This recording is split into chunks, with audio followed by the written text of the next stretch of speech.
여러분 안녕하세요. 생강남 ETF입니다. 오늘부터는 국내 시장은 휴장으로 들어갔는데요. 당연히 추석 연휴이기 때문에 모든 분들이 즐거운 연휴를 보내셨으면 좋겠습니다. 그래서 저도 간단하게 내용을 준비를 했는데요. 그럼 이번에도 시장의 주요 흐름과 이슈들에 대해서 한번 관련된 내용을 살펴보겠습니다. 국내 시장은 오늘부터 휴장에 들어갔는데요. 하지만 간밤에 마무리가 됐던 미국의 증시는 이틀 연속 상승을 하면서 계속된 하락장에서 잠시나마 한숨을 돌리고 있는 상황입니다. 따라서 현지 시간으로 8일 다우지수는 0.61%가 더 상승을 했고요. S&P 500 지수도 0.66%가 더 상승을 했던 모습이고, 그리고 기술주 중심의 나스닥 지수는 역시 0.6%가 상승을 하면서 이렇게 미국을 대표하는 3대 지수는 이거래일 동안의 상승세를 이어가면서 마무리했습니다. 그럼 우선 대표적인 우량한 기술주 기업들의 흐름을 살펴보면 간밤에는 나스닥 시장이 상승을 하기는 했지만 우량주들의 성과가 갈린 모습인데요. 절반 정도는 상승을 했고요. 절반 정도는 하락을 했습니다. 하지만 상승이나 하락의 폭이 크지는 않았던 것 같은데 시간의 장에서도 일단은 추가적으로 더 상승하는 움직임들도 나타났고요. 따라서 오늘은 국내장이 휴장이기 때문에 저녁에 열릴 미국의 시장에서 다시 한번 괜찮은 흐름을 가져가 보기를 기대해보고 있습니다. 그리고 우리 투자자들이 역시나 많이 투자를 하고 있는 대표적인 투자 분야들도 모두가 괜찮은 상승세로 마무리를 한 모습인데요. 일단 지수 ETF는 당연히 상승을 했고요. 반도체 테마를 대표하고 있는 주요 ETF들은 정규장에서도 상승을 했지만 시간의 장에서도 추가적인 좋은 상승의 모습을 보였습니다. 그리고 자율주행 테마의 ETF도 정규장과 시간의 장 모두가 상승을 했고요. 스마트 모빌리티 테마의 ETF 역시 정규장과 시간의 장 모두가 상승을 했습니다. 마지막으로는 글로벌 2차전지 테마의 ETF도 정규장에서는 상승한 모습을 보였는데요. 하지만 국내장은 휴장이기 때문에 휴장이 끝나는 날에 한 번에 모든 주가의 흐름이 반영이 될 예정입니다. 그리고 4차 산업과 관련해서 가장 기대가 되고 있는 대표적인 기술차 산업 분야의 ETF들도 대체적으로는 상승세의 흐름을 보여줬는데요.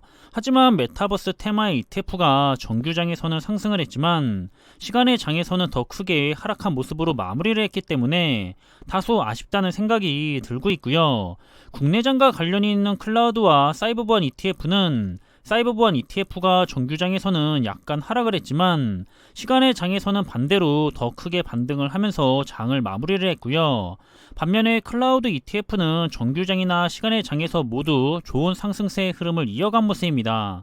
역시나 국내 시장에 반영이 되는 것은 연휴가 끝난 뒤에 한 번에 반영이 될 예정이고요. 그렇다면 시장을 대표하고 있는 S&P 500 지수의 흐름을 먼저 살펴보자면 목요일의 마무리는 앞에서 보신 것처럼 추가적인 상승을 하면서 마무리를 했고요.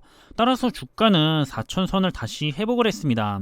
그리고 패드의 의장인 파월의 연설은 끝이 났는데요. 앞으로는 시장이 13일과 21일에 있을 중요한 이벤트들로 인해서 또 시장의 단기적인 방향이 정해질 것으로 시장도 투자자들도 예상을 하고 있습니다. 일단 지난달에 열렸던 잭슨홀의 회의에서 인플레이션을 최우선적으로 생각을 하고 있는 패드 의장의 강력한 긴축에 대한 의지를 엿봤었던 시장인데요. 그래서 시장이 최근까지 계속해서 하락을 하기도 했었죠. 따라서 시장에서도 이번 9월에 FOMC의 회의가 올해 하반기의 시장의 흐름을 결정지을 핵심적인 이벤트로 보고 있고요.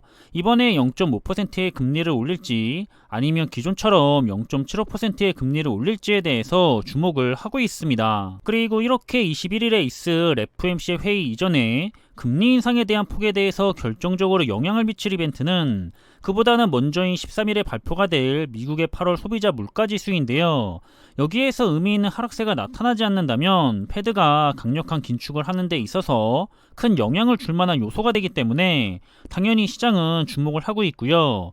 패드의 의장 또한 이 13일에 발표가 될 CPI의 수치를 보고 나서 금리 인상의 폭을 정할 거라고 지난 8일에 언급을 하기도 했습니다. 일단 시장은 그래도 패드가 이번 9월에도 역시 0.75%의 자이언트 스텝을 밟을 거라고 예상을 하고 있고요.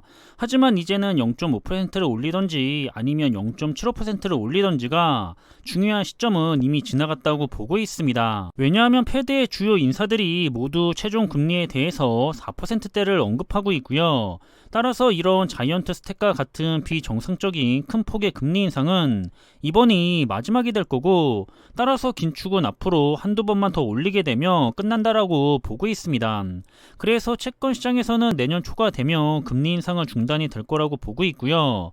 내년 11월쯤에는 패드가 본격적으로 금리를 인하하기 시작할 거라고 예상을 하고 있습니다. 따라서 증시는 실제로 본격적인 금리 인하가 내년 늦은 하반기에 시작이 된다고 한다면 대세 상승장은 그보다는 먼저 뜬금없이 올라가 버리기 때문에 적립식 장기 투자자들은 그렇게 올라가 버리기 전에 부지런히 우량 자산의 수량을 모으는 데 집중을 하는 것이 좋을 것으로 생각이 되고요. 그래서 앞으로도 시장을 예측을 하면서 단기적인 관점으로 투자를 하는 게 아니라 그저 실제로 스스로가 생각을 해왔던 매력적인 가격까지 주가가 하락을 했다면 그건 아주 좋은 기회일 뿐이고요. 따라서 더 내려갈 시장을 생각을 하면서 더 내려가고 나면 사겠다는 생각은 말도 안 된다고 하고 있는 워렌 버핏과 찰리 먼거죠. 그렇게 좋은 기회를 그대로 놓치는 투자자들이 항상 조정 때마다 너무나도 많이 나온다는 사실입니다. 이런 부분들을 염두를 하시면서 단기가 아닌 장기적인 관점으로 투자를 하시길 바라겠고요. 항상 우리 주변에 있는 확실하고 좋은 투자 종목들과 함께 좋은 투자의 생활을 이어가셨으면 좋겠습니다. 그럼 이번에 준비한 내용은 여기서 마무리하겠고요. 남은 연휴의 시간도 즐거운 시간이 되시기를 바라겠습니다. 항상 준비한 내용들이 여러분들과 함께 투자하는 데 있어서 많은 참고가 될 수 있는 그런 좋은 영상이 되기를 바라고 있고요. 심리적으로도 그리고 좋은 정보로도 도움이 되었으면 좋겠습니다. 그럼 영상이 도움이 되셨다면 구독과 좋아요 부탁드리고요. 저는 다음에 더 좋은 정보들로 찾아뵙겠습니다. 감사합니다.